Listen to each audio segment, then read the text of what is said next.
Donc Jean-Luc Godard, c'est énorme comme sujet, il y a beaucoup de choses à dire sur Jean-Luc Godard.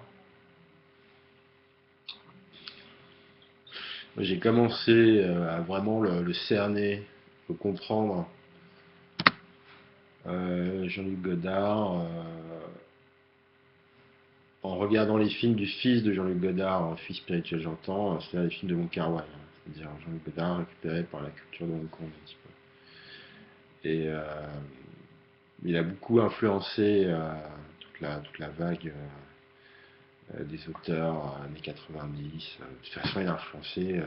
C'est la grosse référence, c'est le Shakespeare du cinéma, un petit peu Jean-Luc Godard. C'est la référence ultime du cinéma d'auteur. Et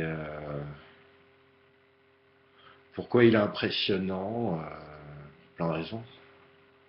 Et d'abord parce que ça a été le premier réalisateur à, à utiliser l'instrument du cinéma comme un outil d'écriture libre. C'est-à-dire, ça a été le premier à,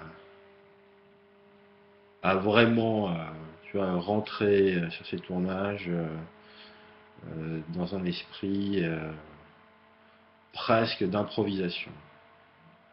Il y a une grande anecdote sur Jean-Luc Godard qui arrivait sur ces tournages.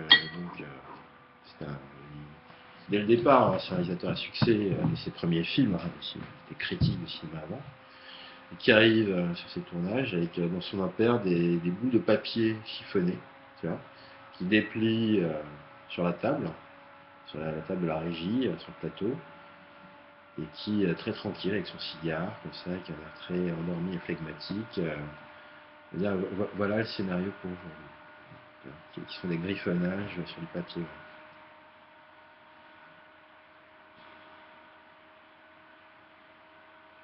En fait, il réinvente le cinéma en permanence dès le départ, déjà avec À bout de souffle, sur lequel il n'est pas scénariste, c'est François Truffaut, scénariste d'À bout de souffle. Euh, donc il n'est pas scénariste et François Truffaut lui écrit un film qui est quand même très structuré, assez structuré, qui va s'amuser lui à déstructurer. C'est-à-dire que la composition, tu vois, les enchaînements ont un petit côté un petit peu tu vois, brusque. Il est pas, il est rebelle, tu vois, au langage établi du cinéma avec le fondu au noir, l'enchaînement qui glisse, qui emmène d'une scène vers une autre, dans une compréhension, tu vois, fluide. Non, il casse ce rythme, il est brusque, et c'est assez révélateur de son époque à bout de souffle. Pourquoi par rapport au montage Parce qu'on sent l'influence du free jazz au montage. Et il casse. Il a un montage très très nerveux. J'ai revu à bout de souffle il n'y a pas très longtemps en Norvège. C'était un Lituanien qui était fan de Godard, qui me met du Godard avec des sous-titres anglais, des sous-titres allemands, je sais plus. C'était marrant. J'étais ivre mort, tu vois, à 3 heures du matin, à bout de souffle dans le Godard, que je revois à bout de souffle après peut-être 20 ans. Et tout de suite, ce qui me saute aux yeux, après être devenu réalisateur, après être devenu monteur et tu vois, être familier des techniques, tu vois, des petites subtilités du montage, ce qui me saute aux yeux tout de suite, c'est le montage, qui est cut. Qui est cut, qui est plus rapide que les films américains de l'époque, tu vois, qui peuvent avoir des enchaînements un petit peu nerveux, travailler le spectacle, mais lui, il est carrément cut. Et les plans, voilà, s'enchaînent, tac, tac, tac, comme ça.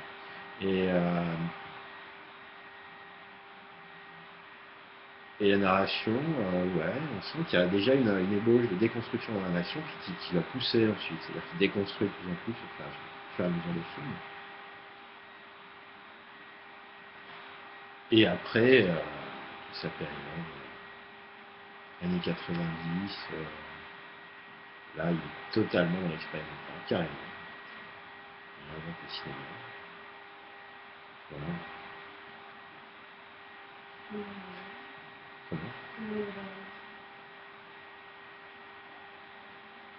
la révolution dans les films de Godard, c'est que t'as pas besoin d'un scénario ou d'une histoire pour faire un film. Le grand truc, c'est que tu fais un film, t'as pas besoin qu'il se passe quelque chose.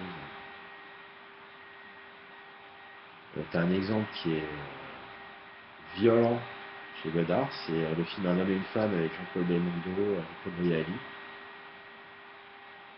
C'est son épouse, je sais pas comment elle s'appelle, je me souviens. Et il n'y a pas d'histoire, il se passe rien, il n'y a rien. Une femme est prise entre deux hommes, voilà, il se passe rien. Et là, tu réalises que pour ressentir les choses dans un film, tu n'as pas besoin qu'il se passe quelque chose. L'idée, c'est ça, c'est que le spectacle est l'ennemi de la sensibilité.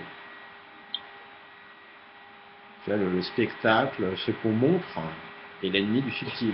Tu vois. Si tu veux ressentir en profondeur un film, ce que tu ressens, c'est ce que tu ne vois pas, justement. Tu vois. C'est ce qui n'est pas montré. Et voilà, c'est ce que Godard commence à travailler.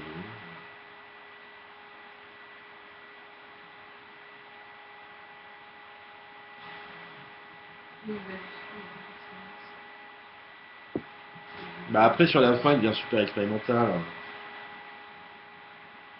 Ces derniers films, c'est très expérimental.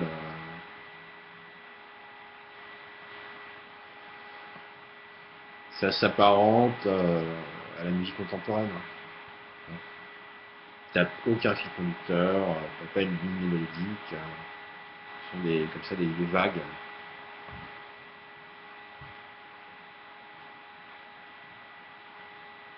Des vagues, mais il vient de la nouvelle vague et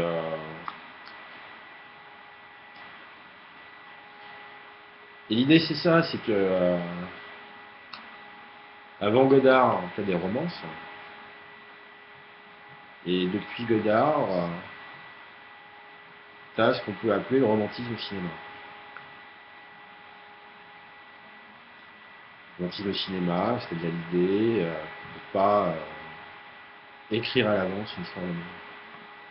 Si tu veux faire une histoire d'amour, filmer une histoire d'amour, tu peux pas préécrire un scénario. Tu vois, tu peux pas décider de l'histoire avant. Elle se construit d'elle-même.